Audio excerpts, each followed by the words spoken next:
This is Taking Stock on Bloomberg. I'm Pimm Fox. Now, the hidden costs of going to college or university, they're increasing along with the basic tuition. The Student Public Interest Research Group in Washington, D.C. found the average student spends $900 each year on textbooks. Now, new rules passed by Congress to make textbooks affordable went into effect last month.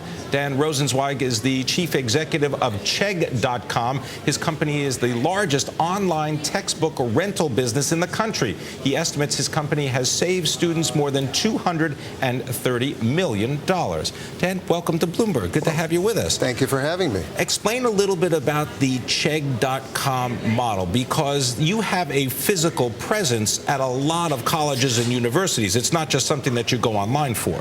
Well, actually, the majority of them, about probably 95% of all the books that we rent are online.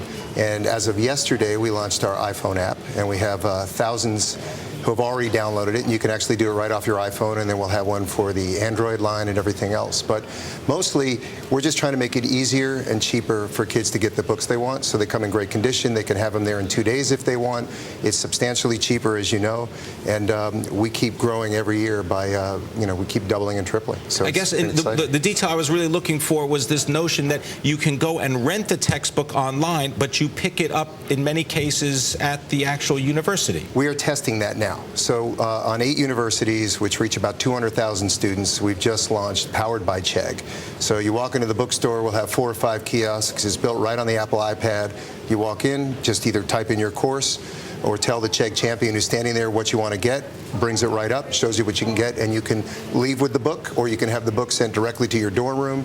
And at the end of the semester, if you don't want to ship it back and we pay for the shipping back, you can just bring it right to the bookstore. So we are testing that this semester, and so 200,000 students will get access to that.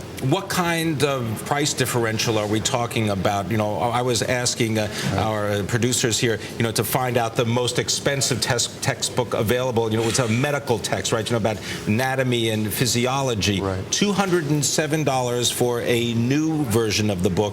What do you rent it for? It's entirely possible we could rent that book for as low as $50. So we think about it that over 4 years, if students rent all their books from us, it's the equivalent of a $2,000 or $3,000 scholarship to college. The reality is today there are about 18 million to 20 million kids in higher education. 14 million of them are on some sort of financial aid. And the opportunity to save kids $200, $400, $500 a semester or a year is something that they've really, parents really appreciate, kids really appreciate, and we're able to get them the book. It's in great condition. The book could be new. The book could be used. We ask kids to limit the highlighting that they do. And so we're just trying to make it easier for kids to get access to the content that they need to do well in school for much cheaper. And this particular semester, as the big quarter rolls out here, we're rolling out now the opportunity in the case where we don't want to rent the book because it's a certain price. We might sell it to the student new. We now have digital supplements that kids want that go along with the textbook. So we keep adding more and more content and saving them more and more money. What's the likelihood that textbooks go completely online? In other words, you end up having it on some kind of computer or a mobile device or even an iPad, and that the day of the real book is going to be gone? Well, as somebody who's been in the internet industry a long time, we always bet on the inevitable. You can imagine a scenario somewhere down the road. Yeah, I mean, you're chief operating officer of Yahoo, so you've got that experience. I do, and my team has all come from lots of places like eBay and Netflix, so we've all seen that transition. What we're trying to do now is give kids content in any format that they actually want it. The majority of them, almost 100% of them, still get it in print. That's going to be around for a long, long, long, long time.